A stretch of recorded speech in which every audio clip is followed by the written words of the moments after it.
दिख के बोलता है। कल हमने देखा कितनी ब्रूटैलिटी के साथ, कितनी क्रूएल्टी के साथ दिल्ली पुलिस ने बच्चों को पीटा है। 12-12 साल की बच्चियों का सर फोड़ा है दिल्ली पुलिस वालों ने।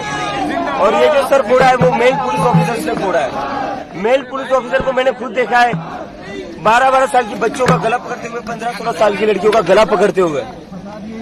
ये लड़की यहाँ पर बैठी है, इसके ऊपर कैमरा दिखा दीजिए आप इधर आइए।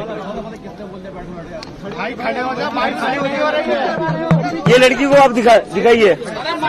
इस लड़की के दिल्ली पुलिस के मेल ऑफिसर ने कपड़े फाड़े इसके छाती पर पैर दिया है और इसकी छाती पर पैर देकर इसको पीटा है। क्या ऑर्डर से दिल्ली पुलिस को? बच्चों का खून करने के ऑर्डर से। जो धर्मेंद्र प्रधान 20 से ज्यादा स्टूडेंट्स की मौत का जिम्मेदार है, उसको बचाने के लिए नरेंद्र मोदी के और बच्चों का खून बहाना चाहते थे। कल हमें हमारा प्रोटेस्ट कॉल ऑफ करना पड़ा क्योंकि हम नहीं चाहते थे और बच्चों को चोट लगे, हम नहीं चाहते थे और बच्चों का सर फूटे। कल तो पता चल गया कि सरकार को बच्चों की जान की चिंता नहीं है। जिस तरह से दिल्ली पुलिस के कर्मचारी लाठियां घुमा रहे थे बच्चों के ऊपर, जिस तरीके से सर फोड़ रहे थे, उससे तो एक चीज क्लियर पता चलती है, उनको ऑर्डर्स मिले थे कि किसी की जान भी जाए तो चलेगा, लेकिन इन लोगों को इतना पीटो कि इसके बाद ये लोग कभी सरकार से सवाल ही ना करें। अगर मार्च को रोकना ही था तो ये वाटर कैनन गन्स भी यूज कर सकते थे। बच्चे ही तो है ना, 17-18 साल के बच्चे थे ये। 1 महीने से आप पीसफुल बैठे हुए थे हम, कुछ गड़बड़ नहीं हुई। कल दिल्ली पुलिस की तरफ से पहला हमला हुआ, दिल्ली पुलिस ने लाठी चलाई, उसके बाद भगदड़ मची है। एक लड़की है जो अभी भी आरएमएल में सीरियस से क्रिटिकल है, उसके गले पर पुलिस ने लाठी चलाई है। वो क्रिटिकल है क्योंकि गले पर लाठी चलने के बाद वो लड़की जमीन पर गिर गई, उसके बाद स्टैम्पीड हुआ। उस लड़की को अगर कुछ हो जाता है तो उसके लिए दिल्ली पुलिस और नरेंद्र मोदी की सरकार जिम्मेदार है। क्या लगा रखा है इस देश में आपने? क्या गुंडागर्दी लगा रखी है? कितने आंदोलन कितने लोगों को चोट लगी? 150 से ज्यादा अभी तक मेरे पास जो नंबर आया है, 150 से ज्यादा स्टूडेंट्स हॉस्पिटल में। कल मैं आरएमएल में जाकर मिलकर आया हूँ, बहुत ही हालत खराब है बच्चों की। अभी मैं यहाँ से लीडिंग हार्डिंग हॉस्पिटल जाऊंगा और स्टूडेंट से मिलने के लिए। Let me finish. ये जो भी कल हरकत की है, ये जो भी कल हरकत करी है दिल्ली पुलिस के अधिकारियों ने, नरेंद्र मोदी के ऑर्डर पर बहुत ही शर्मनाक है। ये डेमोक्रेसी में नहीं हो सकता, ये डेमोक्रेसी का लक्षण नहीं, ये तानाशाही है। और इतने सारे पत्थरों के ट्रक कल कहां से आए थे? यहाँ पर दिल्ली पुलिस परिंदे को भी पर नहीं मारने दे रही है। यहाँ पर हमारे एक एक बंदे की बैग चेक हो रही है, एक एक बंदे की जेबें चेक हो रही है। बैरिकेड्स पर बैरिकेड पूरा ब्लॉक कर रखा था, लोगों को अंदर नहीं आने दिया जा रहा था। ऐसे में पूरे जंतर मंतर के आसपास पत्थरों भरे ट्रक कहां से आए? दिल्ली पुलिस इसका जवाब दे। दिल्ली पुलिस ने पहले ही पूरी तरीके से प्लानिंग करके ये ऑर्केस्ट्रेट किया है। कल सिविल ड्रेस में भी कुछ लोग जो पुलिस ने थे, उनके हाथ में भी बैटन दे दी थी, डंडे दे दी थी। गुंडे भरे थे दिल्ली पुलिस के वर्दी में। कल नेम टैग हटाकर इन्होंने बच्चों को पीटा है। और ये क्या मतलब, क्या चल रहा है इस देश में? 12-12 साल के बच्चियों को मार रहे हो, आप लोगों को शर्म नहीं आती है? कल सोनम वांगचुक अपना अनशन खत्म करने वाले थे, हमने बहुत मुश्किल से उन्हें कन्विंस करा था। कल उनके अनशन का 23वां दिन था, बड़ी मुश्किल से हमने उनको कन्विंस किया था अपना अनशन तोड़ने के लिए। हमने कहा था सर कल प्लीज अपना अनशन तोड़ दीजिए, हम आपकी जान और धोखे में नहीं डाल सकते, your life is too valuable for this country. वो कहीं ना कहीं जाकर मान गए थे, लेकिन कल की ब्रूटैलिटी देखकर, पुलिस की ब्रूटैलिटी देखकर सोनम सर ने अपना अनशन जारी रखा है। उन्होंने अनाउंस किया है कि वो अपना अनशन पीछे नहीं लेंगे and this is very serious. Sonam sir से मेरी जितनी बात हुई थी, उनके जितने डॉक्टर से मेरी बात हुई थी, उनकी वाइफ से जितनी बात हुई थी, उनकी जो बॉडी हो 20-21 दिन तक ये अनशन टॉलरेट कर सकती है। उसके beyond his life would be in threat.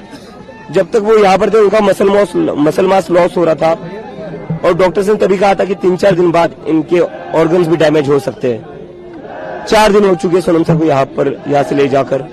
Sonam sir का कल जो किया है अनशन, उन्होंने प्रोलॉन्ग करा है। हम नहीं चाहते थे ऐसा हो। बहुत ही दुखद बात है कि उस इंसान को अपना अनशन बढ़ाना पड़ा है। और उन्होंने ये कहा है कि पुलिस की ब्रूटैलिटी को देखते हुए, कल पुलिस ने जो बच्चों पर अत्याचार किया, बच्चों पर जो लाठियां चलाई, उसको देखते हुए वो अपना अनशन जारी रखेंगे। अपनी मार्च आगे होगा, कोई प्लान किया गया है? हम नहीं चाहते और बच्चों को चोट है। हम क्या चाहते हो आप लोग, और बच्चों का सर फूटे? तो धरना आंदोलन कब तक चलता ये चलता रहेगा, हम पीछे नहीं हटेंगे, हमारा आंदोलन ऐसे ही चल रहा है। वाले ट्रक का वीडियो शेयर किया था आपने, आपको पता था कि कुछ न कुछ ये लोग प्लान कर रहे हैं। बिल्कुल, मैंने उसके बाद जेपी नड्डा से मिलना और आपके लोगों का वहां जाना, आपको लग रहा है फ्रॉड हुआ आपके साथ? हमारे साथ सरकार ने टाइम वेस्ट किया। एक तरफ सरकार ने हमें बुलाया, हमारे डेलीगेशन को बुलाया, आओ बात करते हैं, आपके जो भी इश्यूज है, जो भी डिमांड है उस पर बात करेंगे और उस पर सोल्यूशन निकालेंगे।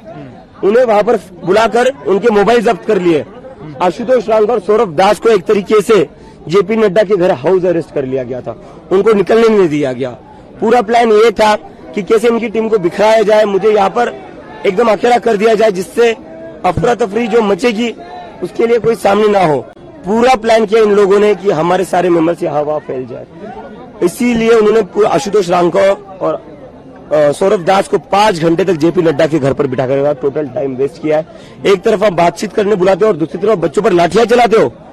नेम टैग हटाने के ऑर्डर्स दिए थे पुलिस को, नेम टैग हटाकर इन लोगों ने पीटा है। उसके बाद में कोई और मैसेज आया शाम में गवर्नमेंट की तरफ से या कुछ नहीं? अब इसके बाद गवर्नमेंट को बात करनी है तो उन्हें जंतर मंतर आना पड़ेगा, हम ले जाएंगे उनके पास। अभिजीत, इतने वीडियो सामने आ रहे हैं कि कैसे पुलिस ने क्या किया, हर घटनाक्रम का वीडियो मौजूद है, उसके बाद में दिल्ली पुलिस बोल रही है कुछ नहीं हुआ। और बेशर्म है दिल्ली पुलिस, ये दिल्ली पुलिस नहीं, ये गुंडे ही है। अब नैरेटिव मराठी मध्ये सांगा आता किती दिवस आंदोलन सुरू राहणार? सेट किया जा रहा है कि इस पूरे प्रोटेस्ट का विदेशी कनेक्शन है। इस तरह का नैरेटिव ऐसे विजुअल्स पोर्ट्रे किए जा रहे हैं टीवी पे, पुलिस की एक वैन सेकंड। खोली गई है, जबकि वीडियोस सारे मौजूद हैं। विदेशी कनेक्शन इसलिए अपने बच्चों का सर फोड़ रहे हो तुम, विदेशी कनेक्शन इसलिए अपने ही देश के बच्चों का सर फोड़ रहे हो, क्या लॉजिक है ये? Should we assume that you will not do a march anymore right now? We are not going to do a march because this government and the police wants the blood of the students. They don't care for the life of the students, but we do care for them. We don't want any student to get hurt. With what we have seen yesterday was really tragic. It was a black day for India. This is no longer a democracy.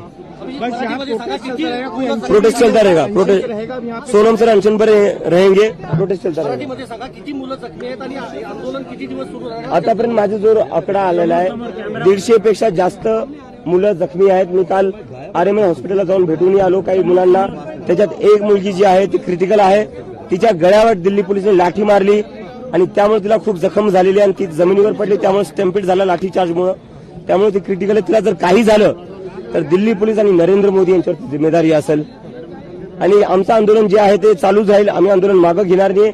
काल जे झालं त्याच्यानंतर तर आम्ही अजिबात मागे सरकणार नाही। काल हा भारतासाठी काळा दिवस होता। 12-12 वर्षांच्या लहान मुलींवर दिल्ली पोलिसने लाठ्या चालवल्यात, त्यांचे गळे पकडलेत। पुढची दिशा काय असेल? वांगचूक सरांनी काल जे दिल्ली पोलिसने अत्याचार केला, जी क्रुएल्टी दाखवली स्टुडंट्सवर, ते पाहता वांगचूक सरांनी त्यांचा अनशन पुढे चालवायचं ठरवलं। तुझ्यावर आरोप केला जात आहे की तुझ्याकडे आंतरराष्ट्रीय कनेक्शन आहे आणि त्यांचं समर्थनमुळे तू हे सगळं करतो, त्या आरोपांवर काय म्हणतो? माझं आंतरराष्ट्रीय कनेक्शन असल्यामुळे तुम्ही देशातल्या मुलांचे डोके फोडतायत। माझं आंतरराष्ट्रीय कनेक्शन असल्यामुळे तुम्ही 12-12 वर्षांच्या मुलींचे डोके फोडतायत। काय भान आहे की नाही या सरकारला? गुंडांची सरकार आहे ही। 12-12 वर्षांच्या मुलींचे डोकं फोडलेले, 15 वर्षाच्या मुलीचे कपडे फाडले, तिच्या छातीवर पाय देऊन तिला मारण्यात आलेले आहे। माझं आंतरराष्ट्रीय कनेक्शन असल्यामुळे तुम्ही तुमच्याच देशातल्या मुलींना मारतायत जेपी नड्डांच्या घरी काल नेमकं काय? आणि माझं जर आंतरराष्ट्रीय कनेक्शन असेल तर आरोप कशाला लावताय?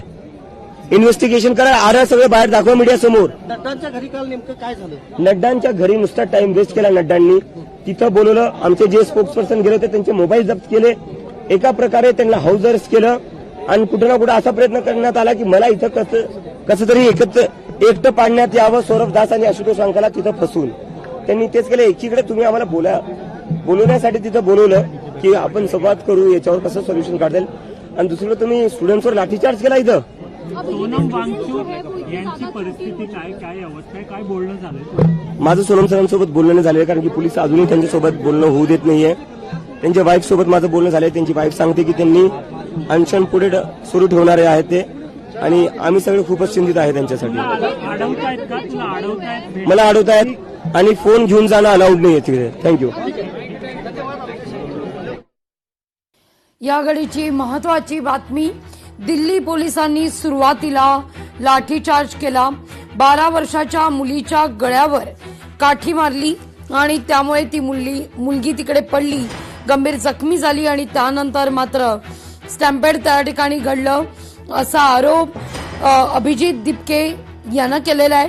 दुसरा सगळ्यात महत्वाचा मुद्दा, या दिल्ली पोलिसांनी केलेल्या लाठीचार्जमध्ये 150 विद्यार्थी जखमी झाले आहेत. आतापर्यंत विविध रुग्णालयात त्यांना दाखल करण्यात आलंय अशी माहिती अभिजित दिपकेनं दिलेली आहे. दिल्ली पोलीस अधिकाऱ्यांचं कालचं वर्तन जे आहे ते लोकशाहीला अनुषंगून नव्हतं, ती हुकुमशाही होती. त्यामुळे कालचा दिवस भारताकरता काळा दिन आहे अशी टीका अभिजित दिपके यानं केलेली आहे. कालचा दिवस काळा दिवस आहे असं अभिजित दिपकेचं म्हणणं आहे. सोनम वांगचुक उपोषण सुरूच ठेवणार आहेत. आता मात्र आम्हाला त्यांच्या प्रकृतीची काळजी वाटतेय. काल खरं तर आम्ही त्यांना अनेक अर्थानं समजावून सोनम वांगचुक यांना उपोषणापासून परावृत्त करण्याचा प्रयत्न केलेला होता, पण काल जो काही प्रकार घडला, जी काही आक्रमकता दिल्ली पोलिसांकडून सुरुवातीला दाखवण्यात आली, त्यानंतर मात्र उपोषण हे सुरूच ठेवणार असा निर्धार सोनम वांगचुक यांनी या ठिकाणी केला असल्याचं पाहायला मिळतंय. तर दुसरीकडे सगळ्यात महत्वाचं, जर माझ्यावर आंतरराष्ट्रीय कनेक्शनचा आरोप केला जात असेल तर याविषयी केवळ आरोप करून चालणार नाही, तर पुरावे द्या, चौकशी करा, इन्व्हेस्टिगेशन करा. लहान मुलांना का मारताय असा या ठिकाणी मुद्दा अभिजित दिपकेनं उपस्थित केलेला आहे. आमचं आंदोलन सुरूच ठेवणार असा निर्धार अभिजित दिपकेकडून होतोय.